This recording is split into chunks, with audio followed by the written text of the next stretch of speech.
railroad crossing out there is exactly a quarter mile away from here. On green, I'm going for it.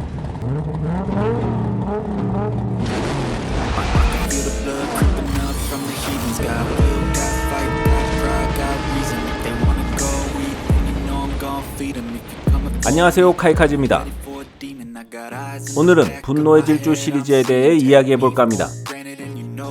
이 시리즈는 2001년 로코엔이 연출한 분노의 질주 1편을 시작으로 스피노프인 분노의 질주 홉스 앤 쇼를 포함해 2021년까지 총 10편의 영화가 나왔습니다. 세계 흥행순위 탑100에 3편이 올라와 있고 단 한 편도 흥행에 실패해본 적 없는 역대급 프랜차이즈이죠.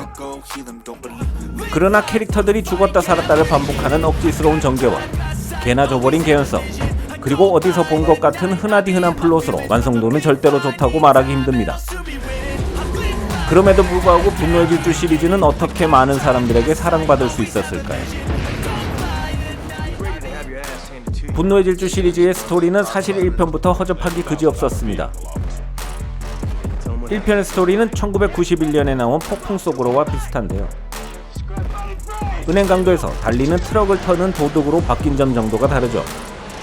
I didn't call the police, but don't push me! Put the gun down! I swear to God! You are the cop! 그 후반부, 경찰인 브라이언의 언더커버가 들통나는 것이나 잡을 수 있음에도 그간 쌓은 우정으로 인해 도미닉을 놔준다는 점 등이 같습니다. 그럼에도 1편이 지금까지 이어온 분노의 질주 시리즈의 초석이 되었던 이유는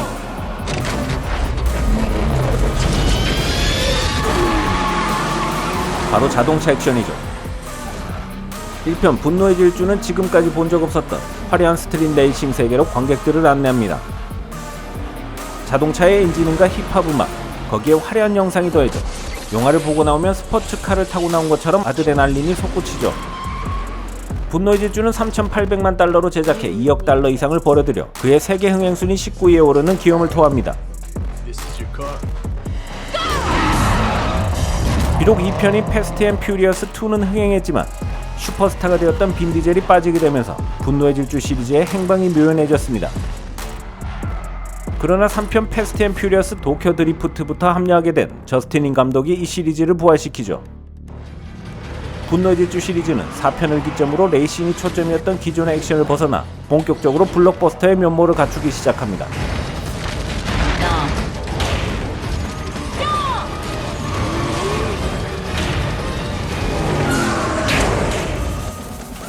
하지만 초심을 잃지 않았죠.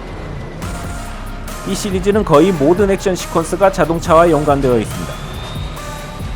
화려한 스케일을 떠나서 자동차 액션에는 세계 최고가 되겠다는 장인정신까지 보이죠.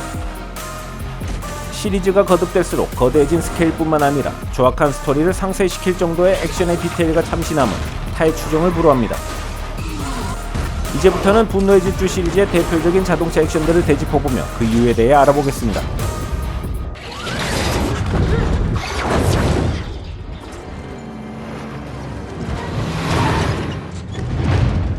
Ambush! 5편 분노의 질주 언리미티드에서는 본격적으로 블록버스터의 행보를 보여줍니다. 1편부터 4편까지와는 달리 제작비가 1억 달러가 넘습니다. 하지만 단순히 물량 공세로만 끝난 것이 아니죠. 분노의 질주 시리즈가 자동차 액션에 있어서 타의 추정을 불허하는 이유는 액션 시퀀스의 디테일 때문입니다. 5편은 경찰서에 있는 은행 금고를 털기 위해 도미닉 패밀리가 힘을 합친다는 하이스트물에 가까운 내용입니다. 참고로 하이스트물이란 값나가는 물건을 훔치기 위해 여러 캐릭터들이 모여 작전을 짜는 영화를 말하는데 대표적인 영화로는 오션스 시리즈와 최동훈 감독의 도둑들이 있습니다. 5편 분노의 질주 언리미티드는 기존의 하이스트물과는 다른 설정으로 차별화를 둡니다. 바로 금고를 통째로 고성능 자동차 2대에 걸어 훔친다는 설정인데요. 그 설정을 통해 만들어낸 자동차 액션의 디테일과 스케일은 보고 있는 내내 입을 다물지 못하도록 합니다.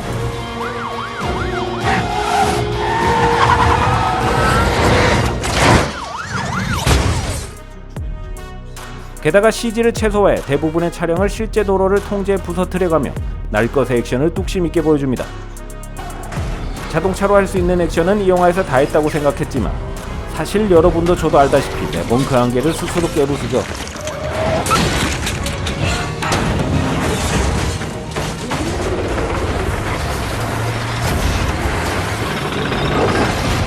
got a tank. I'm sorry. Did somebody just say a tank?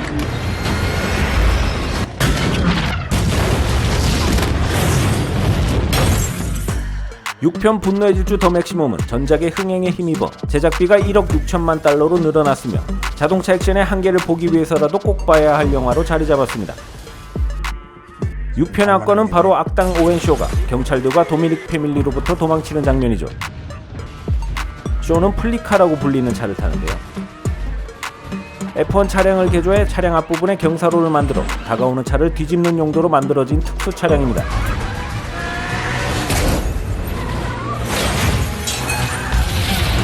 이 차량을 이용해 런던 시내의 한복판을 돌아다니며 차량을 뒤집고 다니는 장면은 관객들에게 마치 놀이공원의 놀이기구를 타는 듯한 스펙타클을 선사합니다.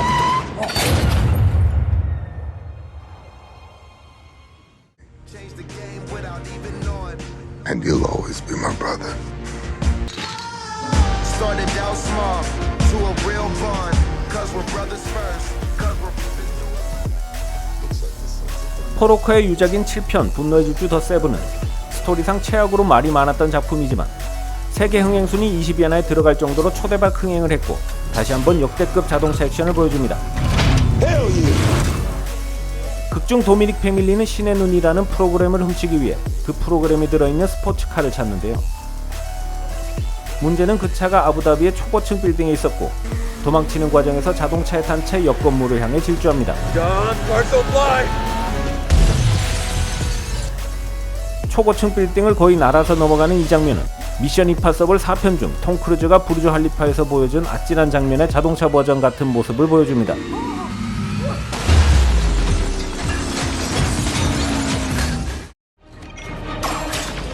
Split now.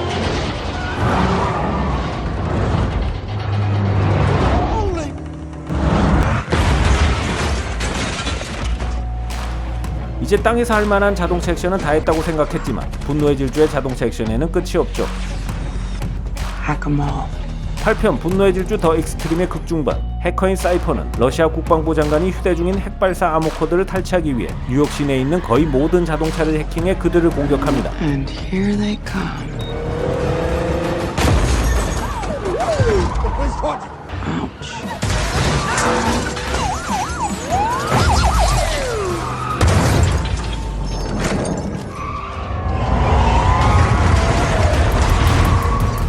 이 장면은 마치 월드어제트의 좀비 떼를 연상시키는데요.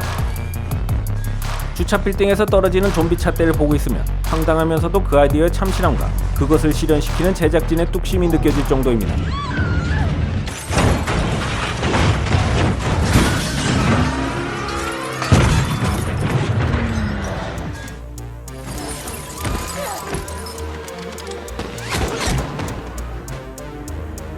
(3편과) (7편에서) 두 번을 죽고 다시 돌아온 성강을 만날 수 있는 영화 분노의 질주 더 얼티메이트 중 가장 인상적인 액션씬이라 하면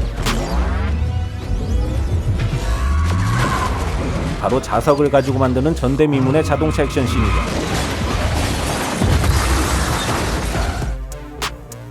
대부분이 CG라고 생각하지만 사실 많은 부분들이 특수장치를 이용해 실제로 찍었다고 합니다. 어떻게 본다면 앞선 시리즈의 자동차 액션 시퀀스처럼 말로만 들었을 때는 유치하다고 생각되는 설정이지만 그 설정을 현실화시킨 장면들을 보고 있으면 살짝 어이없으면서도 세계 어디를 통틀어서도 저런 비슷한 장면을 본 적 있나 싶을 정도로 참신함과 스케일에 혀를 내두를 정도이죠.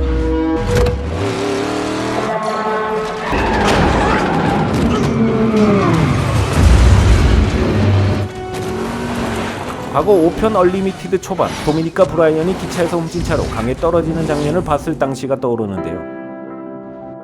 그 당시 그 장면을 보고 저뿐만 아니라 주변에 있는 관객들이 마치 롤러코스터를 탄 것처럼 소리를 질렀던 기억이 납니다. 영화관이 아닌 놀이동산을 온 것 같은 이 체험이 바로 분노의 질주의 흥행 이유가 아닌가 생각되는데요.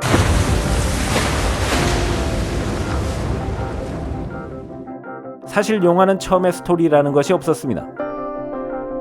최초의 영화인 리미에르 형제의 열차의 도착은 불과 50초짜리 영화로 이 영화를 보러 온 관객들은 실제로 기차가 자신을 들이받을 것 같은 스펙타클에 놀라 나자빠질 정도였다고 합니다. 놀이기구를 돈 내고 타러 가듯이 그 스펙타클을 보기 위해 돈을 내고 관객들이 찾아왔다는 것이죠. 과한 해석일 수는 있지만 그런 면에 있어서 분노의 질주 시리즈는 초창기 영화의 의미를 제대로 계승했다고도 볼 수 있는 영화입니다. 스토리는 그저 거들 뿐 스펙타클을 보여주는 것에 진심인 영화이니까요. 그렇기 때문에 분노의 질주 시리즈에 대해 관객들은 스토리에 분노하면서도 영화가 개봉하면 극장으로 무조건 질주할 수밖에 없는 것이죠. 지금까지 카이카즈였습니다. 재밌게 보셨다면 구독과 좋아요 부탁드립니다.